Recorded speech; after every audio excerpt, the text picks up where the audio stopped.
Hallelujah, hallelujah. So it's me, Brother Drex, and I am going to share to you about the life of Pablo. Hallelujah. So naniniwala tayo na ang buhay ni Pablo ay isang napakadakila sa harapan ng Panginoon at ngayon naisin niya na simula noong siya'y naglilingkod at hanggang sa panahon ng Asya at ang buhay niya ay talagang tumatak sa maraming mga tao na napakagrabe kung maglingkod sa Panginoon. Ngayon, bago natin ito pag-usapan, kung hindi ka pa naka-like and subscribe, please like and subscribe now. At patuloy na pag-usapan natin ang buhay ni Pablo at ano yung kanyang mga ambag, kontribusyon nung siya ay nabubuhay pa sa mundong ito. Hallelujah! Please like and subscribe, and if you can also follow me on Facebook, Cedric Stencil. Hallelujah! Ngayon, pag-usapan naman natin ang buhay ni Pablo. Hallelujah! Hallelujah! Ngayon patuloy nating pag-usapan ng buhay ni Pablo. Sino nga ba si Apostol Pablo? Si Apostol Pablo ay isang mahalagang figura sa Kristyanismo. Dati siyang tagapag-usig ng mga Kristiyano, ngunit nagkaroon siya ng malakas na pangitain mula kay Hesus Kristo at nagbalik loob. Narito ang mga mahalagang detalye tungkol sa kanya. Ang kanyang pangalan noon ang original niyang pangalan ay Saulo, ngunit nagbago ito sa Pablo pagkatapos ang kanyang pagbabalik loob. Talamak na tagapag-usig bago siya naging Kristiyano. Si Saulo ay isang masugid na tagapag-uusig ng mga Kristiyano. Pinag-uusig niya sila at nagkulong sa mga bilangguan. Kapangyarihang pangitain. Habang papunta siya sa Damasco upang arestuhin ang mga Kristiyano, nagkaroon siya ng isang ngayon alam natin na si Pablo ay nagkaroon ng isang makapangyarihang pangitain sa harapan ng Panginoon at alam natin kung paano siya pinilit, kung paano siya tinawag ng Panginoon at alam natin kung ano yung mga bagay na ginawa ng Diyos sa kanyang buhay. Ngayon patuloy nating nauunawaan na kung sino nga ba ang Diyos sa buhay ni Pablo. Hallelujah! Ngayon muli nating talakayin ang buhay ni Pablo at patuloy natin na maunawaan. Ngayon sa kapangyarihan ng pangitain, si Jesus ay nagbago ang kanyang buhay at naging isang tapat na tagasunod ni Kristo.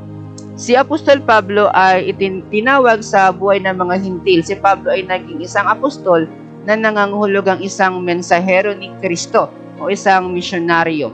Ang kanyang misyon ay upang magdala ng mabuting balita, ebanghelyo sa mga hintil, mga hindi Hudyo. Alam naman natin kung ano ang Hudyo at ano naman ang mga hintil. Si Pablo ay tinawag sa buhay ng mga hintil, sa mga taong hindi naman Hudyo pero nananampalataya sa Diyos kay Hesus Kristo. Sumulat ng mga sulat. Si Pablo ang sumulat ng 13 mga sulat o bagong tipan na naglalaman ng mahalagang aral tungkol sa pananampalataya, kaligtasan at buhay Kristiyano. Ngayon alam natin na ito yung isa sa mga ambag o kontribusyon na ginawa ni Apostol Pablo. Mahalagang kontribusyon na kanyang mga nagawa. Ang mga turo ni Pablo ay nagkaroon ng malaking impluwensya sa Kristyanismo at nakatulong sa pagkalat ng ebanghelyo sa buong mundo. Kung iisipin natin na kung hindi sa pamamagitan ng buhay ni Apostol Pablo, maaring hindi natin natanggap ang kaligtasang ating ipinangangaral sa mga oras na ito. Hallelujah! Si Apostol Pablo ay isang halimbawa ng pagbabago ng Diyos at ng kanyang kapangyarihan na baguhin ang puso ng tao. Ang kanyang buhay at mga turo ay patuloy na nagbibigay inspirasyon at nagtuturo ng mga Kristiyano sa buong mundo. Hallelujah! At patuloy na ano nga bang pangunahing aral na itinuturing ni Apostol Pablo? Ngayon pag-usapan naman natin kung ano yung pangunahing aral na itinuturo ni Apostol Pablo. Hallelujah! So, patuloy na kung ikaw man ay nakikinig sa mga oras na to, patuloy na maging bukas ang puso mo at patuloy na maging aplikasyon natin ang mga bagay na ginawa ni Apostol Pablo bilang isang malaking kontribusyon sa ating paglilingkod at ating pananampalataya sa mga oras na to. Hallelujah! Ngayon pag-usapan natin kung ano nga ba ang pangunahing aral na itinuro ni Apostol Pablo. Isang mahalagang figura, so yun sabihin natin na siya nga ay talagang nagkaroon ng isang malaking ambag na nagkaroon ng malaking impluwensya sa pag-unlad ng pananampalataya. Narito ang ilang mga pangunahing aral na itinuro niya. Kaligtasan sa pamamagitan ng biyaya. Ang kaligtasan ay isang regalo mula sa Diyos na tinanggap sa pamamagitan ng pananampalataya kay Jesucristo. Hindi sa pamamagitan ng mga gawa ng tao. Ito isang mahalagang aral na nagpapakita ng biyaya ng Diyos at na ang kanyang pag-ibig sa sangkatauhan. Pangalawa, ang kahalagahan ng pananampalataya. Ang pananampalataya kay Jesus ay ang pundasyon ng kaligtasan, ang pagtanggap sa kanyang sakripisyo sa Diyos sa cross at ng pagtitiwala sa kanyang kapangyarihan ay nagbubukas ng daan para sa isang bagong buhay na Diyos. Ngayon, pangatlo, ang bagong tipan. Si Pablo ay nagturo na ang bagong tipan isang bagong kasunduan na sa pamamagitan ng Diyos at ng tao na itinatag sa pamamagitan ng dugo ni Jesus. Ang bagong tipan ay nagbibigay ng bagong buhay at bagong pag-asa sa mga sumasampalataya kay Jesus.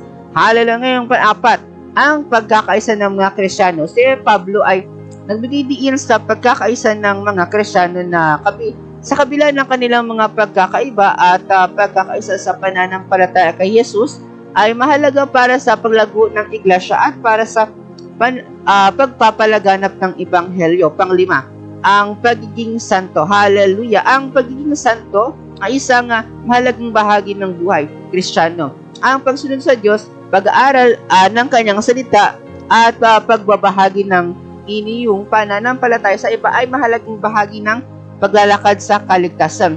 Hallelujah! Pang-anim, ang pag-ibig. Ang pag-ibig ay ang pinakamahalagang utos ng Diyos na maraming bersikulo na nagpapatunay na napakahalaga ng pag-ibig.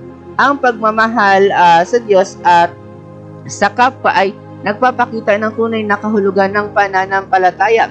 Pangpito, ang pag-asa. Ang pag-asa sa pagbabalik ni Kristo at ng buhay na walang hanggan ay nagibigay ng lakas at inspirasyon sa mga Kristiyano. Ang mga aral ni Pablo ay patuloy na may kaugnayan na ang ating buhay ay kasalukuyan ang kanyang mga turo at nagibigay ng gabay at inspirasyon sa ating paglalakad sa ating pananampalataya. Ngayon, alamin naman natin yung mga bersikulo na patuloy na nagpapatunay na kung paano nagbibigay ng pagmamahal ni Pablo sa mga bawat simbahan. Pagmamahal ni Pablo na kanyang ipinakita sa mga tao nung siya ay naglilingkod, nang siya ay nabubuhay. Ngayon, tingnan natin yung mga bersikulong ito. Pagmamahal ni Pablo sa mga tao nung siya ay naglilingkod. Si Pablo ay talagang isang taong mapagmahal. Ngayon, basahin naman natin yung 1 Corinto chapter 13 verse 1 to 3. Ngayon, alam naman natin na ang salita ng Panginoon ay talagang tunay at ito ay tagos sa ating puso at ito ay tunay nga na nakapagbabago ng buhay ng mga tao na hindi lamang tayo naglilingkod dahil sa ating kakayahan, subalit ang ito ay napakahalaga sa atin ay ang pag-ibig. Alam naman natin na kung paano magmahal si Pablo nung siya ay naglilingkod. Si Pablo ay isang lingkod ng Panginoon na patuloy na nagmamahal ng lubos.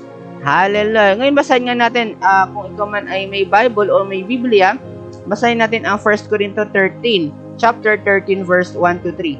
Kung magsalita man ako ng mga wika ng mga tao at mga anghel, ngunit wala akong pag-ibig, ako'y parang tumutunog na tanso o tumutugtog na simburyo, at kung magkaroon man ako ng propesiya at naunawaan ang lahat ng mga hiwaga at ang lahat ng mga kaalaman, at kung magkaroon man ako ng lahat ng pananampalataya upang mailipat ang mga bundok, ngunit wala akong pag-ibig, ako'y wala. Hallelujah. So sa bersikulong ito na nagsasabi na hindi maaring mawala yung pag-ibig na sinasabi ni Apostol Pablo, na magkaroon man tayo ng mga bagay sa mundong ito, makuha man natin ang lahat ng mga bagay na nasa mundong ito, subalit wala naman tayong pag-ibig, tayo ay walang halaga sa harapan ng Panginoon. Ngunit wala akong pag-ibig, kung ikaw ay walang pag-ibig, ay kung ibigay ko man ang lahat ng aking ari-arian sa mga dukha, at kung ibigay ko man ang aking katawan upang masunog, ngunit wala akong pag-ibig, wala akong pakinabang. Hallelujah. So minsan nakakalimutan natin na kung ano nga ba ang totoong pag-ibig. Maari na meron tayong mga bagay na wala sa iba, at meron naman tayong mga bagay na meron sa iba. Subalit kapag ito is sa mga bagay na dapat nating matandaan na walang halaga yung ating buhay kung walang pag-ibig. Ang talatang ito ay nagpapakita ng kahalagahan ng pag-ibig. Pananaw ni Pablo na mas mahalaga ang pag-ibig na ating ginagawa para sa Kanya. Ang pag-ibig ang pinakamahalagang katangian. Mas mahalaga sa Kanya sa mga regalo ng Espiritu Santo o sa mga gawa ng tao. Alam naman natin na napakaraming iba-iba pang mahalagang bagay. Subalit, ang pananaw ni Pablo patungkol dito ay patungkol sa pag-ibig. Makapagsalita man tayo ng iba't ibang wika, subalit wala naman tayong pag-ibig, tayo ay walang pakinabang. Hallelujah. Ngayon basahin naman natin yung Philippians chapter 2 verse 3 to 4. Huwag ninyong gawin ang anumang bagay sa pamamagitan ng pagmamataas o paghahangad ng walang kabuluhang kaluwalhatian, kundi sa kapakumbabaan, ituring ninyong higit sa inyong sarili ang iba. Huwag ninyong isipin ang inyong sariling kapakanan lamang, kundi ang kapakanan din ng iba. Hallelujah. Ngayon, ang talatang ito ay nagpapakita ng pag-ibig ni Pablo sa kanyang mga kapatid. Pananampalataya, inihikayat niya sila na unahin ang kapakanan ng iba kaysa ang kanilang sarili. Sa pananaw ni Pablo na ito ay kailangan nating siyempre unahin ang kapakanan ng iba bago ang ating mga sarili. Ito ay isang katangian ni Pablo na nung siya ay nabubuhay pa at siya ay naglilingkod, siya ay tunay na sinasamahan ng Panginoon. Basahin naman natin yung 1 Thessalonica chapter 7 verse 8. Kundi kami, ngayon kung may Biblia ka, pwede mo itong sabayan. Kundi kami ay naging malumanay sa inyo gaya ng isang ina na nag-aalaga ng kanyang mga anak, kaya't nagkaroon kami ng matinding pagmamahal sa inyo at handa kaming magbahagi sa inyo hindi lamang ng mabubuting balita ng Diyos, kundi pati na rin ang aming mga sarili, sapagkat kayo ay naging mahal na sa amin. Hallelujah. Ang talatang ito ay nagpapakita ng pagmamahal ni Pablo sa mga taga-Thessalonica. Hallelujah. Ngayon makikita natin kung paano magmahal si Pablo sa bawat kanyang nasasakupan. Ipinapakita niya na ang kanyang pag-aalaga at pagmamahal sa kanila ay parang mga anak. Hallelujah. So they will also become a son of God, and patuloy na sa pamamagitan ni Pablo, tunay nga na siya parang may mga anak na nagmamahal sa kanyang mga nasasakupan. Ang mga talatang ito ay ilan lamang sa mga nagpapakita ng pagmamahal ni Pablo. Ang kanyang pagmamahal ay nagmula sa kanyang pananampalataya kay Jesus. Hallelujah! Ngayon nakikita natin dito na grabe kung magmahal si Pablo. At patuloy na sa pamamagitan ng kanyang pananampalataya kay Yesu Kristo, ay ito ay bunga na lamang ng kanyang pagsunod. Bunga na lamang ng kanyang pagsunod kay Yesu Kristo. At sa kanyang pagnanais na makita ang mga tao na makakamit ang kaligtasan. Hallelujah! Ngayon, nalaman natin kung ano yung mga katangian na meron si Pablo. Kung mabasahin ang versikulong ito, tunay nga na mas mahalaga ang pag-ibig kaysa sa mga bagay na meron lamang tayo. Hallelujah! Ating pinahalagahan ang iba't ibang regalo, iba't ibang kaloob ng Panginoon, subalit ang mas mahalaga ay ang pag-ibig na nagmumula sa atin. Hallelujah! Sapagkat walang pakinabang ang ating buhay kung tayo ay hindi marunong magmahal at hindi nagmamalasakit sa ating kapwa mananampalataya. Hallelujah, ito ay napakagandang pananaw ni Pablo para sa mga taong naglilingkod sa mga oras na to. Hallelujah, ngayon kung ikaw man ay naglilingkod, patuloy na ang paglilingkod natin ay tunay na ipinapakita natin at hindi lamang ito sa ating mga salita, kundi sa ating mga gawa din. Hallelujah, ano naman kung paano na iba ang pagpapahayag ng pagmamahal ni Pablo sa iba pang mga aklata sa Biblia. Hallelujah. Ngayon basahin naman natin kung paano na iba ang pagpapahayag ng pagmamahal ni Pablo sa iba pang mga aklat ng Biblia. Ngayon pinapatunayan ng Biblia na kung ano ang mga bagay na ginawa ni Apostol Pablo. Tunay nga na siya ay tapat siya sa kay Hesukristo. Tunay na tapat si Hesukristo sa kanyang mga anak na tunay na naglilingkod. Hallelujah. Ngayon, patuloy na malaman natin muli ang pagmamahal ni Pablo. Ang pagpapahayag ng pagmamahal ni Apostol Pablo sa kanyang mga sulat ay kapansin-pansin dahil sa kanyang pagiging malalim at praktikal. Hallelujah. Bagamat ang iba pang mga aklat sa Biblia ay nagbibigay din ng pag-ibig ng mga sulat ni Pablo ay nag-aalok ng isang natatanging pananaw sa pagmamahal na una, pinahalagahan ni Pablo ang pag-ibig bilang pangunahing katangian. Hallelujah! Si Pablo ay nagbibigay din na ang pag-ibig ang pinakamahalagang katangian sa lahat. Mas mahalaga pa kaysa sa mga regalo ng Espiritu Santo o sa mga gawain ng tao. Halimbawa sa 1 Corinthians chapter 1 verse 13. Inilarawan niya na ang pag-ibig bilang ang pinakamahalagang katangian sa lahat ng mas mahalaga para kaysa sa mga regalo ng Espiritu Santo o sa mga gawain ng tao. Pangalawa, practical at nauugnay sa araw-araw na buhay. Ang pagmamahal ni Pablo ay hindi lamang isang abstract o konsepto, kundi isang practical na paraan ng pamumuhay. Hallelujah! Inikayat niya na ang mga Kristiyano na ipakita ang kanilang pagmamahal sa pamamagitan ng paglilingkod sa iba, pagpapatawad at pagiging magpapakumbaba. Hallelujah! Pangatlo, nagbibigay diin sa pagkakaisa. Si Pablo ay nagbibigay diin sa pagkakaisa ng mga Kristiyano at sa kabila ng kanilang mga pagkakaiba. Ang pagkakaisa sa pananampalataya kay Jesus ay mahalaga para sa paglago ng iglesia at para sa pagpapalaganap ng Ebanghelyo. Pang-apat, nag-alok ng malalim na pangunawa sa pag-ibig ng Diyos. Ang pagmamahal ni Pablo ay nagmula sa kanyang malalim na pangunawa sa pag-ibig ng Diyos. Sa kanyang mga sulat, ipinakita niya kung paano ang pag-ibig ng Diyos ay nagpapakita ng kanyang buhay at ang buhay ng mga Kristiyano. Sa pangkalahatan, ang pagpapahayag ng pagmamahal ni Pablo ay nag-aalok ng isang malalim at praktikal na pananaw na pag-ibig na nagpapakita ng kahalagahan nito sa buhay ng mga Kristiyano. Ang kanyang mga turo ay nagbibigay ng inspirasyon at nagtuturo sa mga Kristiyano sa buong mundo. Hallelujah! Nakita natin kung paano magmahal si Pablo. Tunay nga na ang pagmamahal ni Pablo ay bunga ng kanyang mga ginawa na siya ay nabubuhay. Una, pinahalagahan niya ang pag-ibig bilang pangunahing katangian. Pangalawa, practical siya at nauugnay sa araw-araw na buhay. Hallelujah! Pangatlo, nagbibigay diin sa pagkakaisa. Pang-apat, nag-aalok ng malalim na pag-uunawa at pag-ibig ng Diyos. Hallelujah! Ngayon, napatuloy na ang salita ng Panginoon ang siyang nagbibigay sa atin ng malalim pa na pananaw. Ngayon, marami pa tayong maaaring matutunan sa pamamagitan ng salita ng Panginoon at patuloy na kung hindi ka pa naka-like and subscribe, please follow and subscribe now at patuloy na i-like and subscribe mo yung and hit